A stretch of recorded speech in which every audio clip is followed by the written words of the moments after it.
because he never talked with his son about what he did abroad. Watch.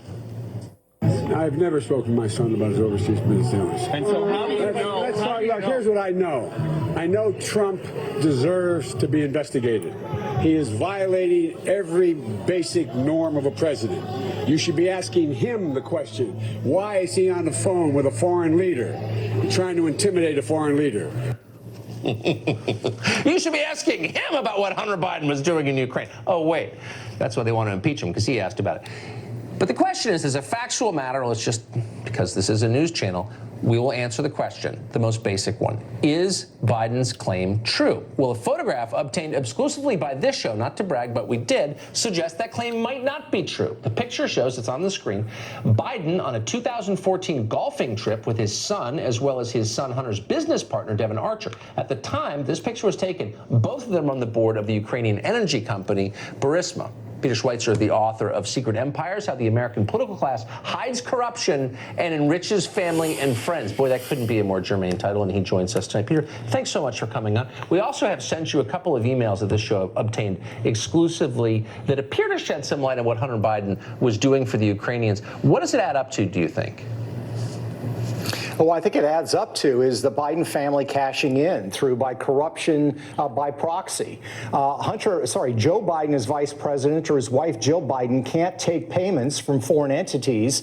That would have to be disclosed. That would be easy to catch. But you set up your adult kids. And in the case of the Bidens, Joe Biden was point person for the Obama administration towards two countries, China and Ukraine. And lo and behold, the two countries that Hunter Biden ends up doing the most business in overseas are China and Ukraine. And the amounts of money are astronomical, and the deals that he got have absolutely nothing to do with his background. He had no expertise to sell. He had no skill set to sell to either the Chinese or Ukrainians. He was being paid for something, Tucker. It certainly wasn't his skill set. I think we know what he was being paid for. I watched over the weekend. I don't watch a lot of TV typically in the weekends, but there's an impeachment afoot. It seemed like it was worth checking in. And I saw news anchor after news anchor on all the channels back down suggestions that there was anything wrong with Hunter Biden's arrangement with Ukraine. Why would they say that, do you think?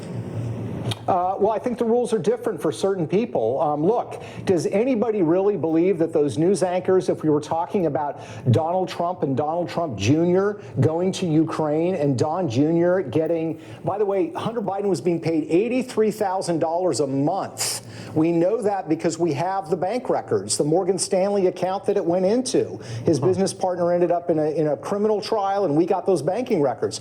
But does anybody seriously think if the name was Trump instead of Biden, that the news anchors on Sunday morning would have the same attitude? It's ridiculous. Everybody knows the answer to that. And I think, Tucker, this is what frustrates people more than anything. Yeah. Yeah, it frustrates people more than anything. Well, people, I think a lot of people like Trump or don't like Trump, like the Democrats, don't like the Democrats. But at the end of the day, they still want to believe firmly that we are a nation of laws, not of men. But it depends what your last name is. It depends what your political affiliation is. Think about what did we hear in 2017 after the 2016 election? Everybody said, you can't investigate Hillary Clinton. She's not running for anything anymore. She's not going to be in office.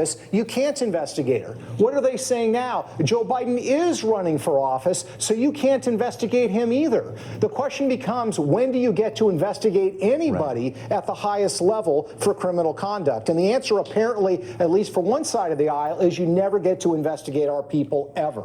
Yeah. Well, let's just make it really easy for the traveling press corps. Let's put that picture back up on the screen. Here's Joe Biden, his son's business partner. The two of the four guys in that picture were working for the Ukrainians. Did they talk about it on the golf course? I mean, there it is right there. Someone ought to ask Joe Biden that. Yeah. It's not complicated. Yeah, look, we know that Joe Biden lied when he said that, and we know that because, first of all, his own son, Hunter Biden, told the New Yorker that he did talk to his father about the Burisma deal. We also know that Devin Archer in that picture had a meeting in the White House, one-on-one meeting with Joe Biden about a week before they joined the Burisma board.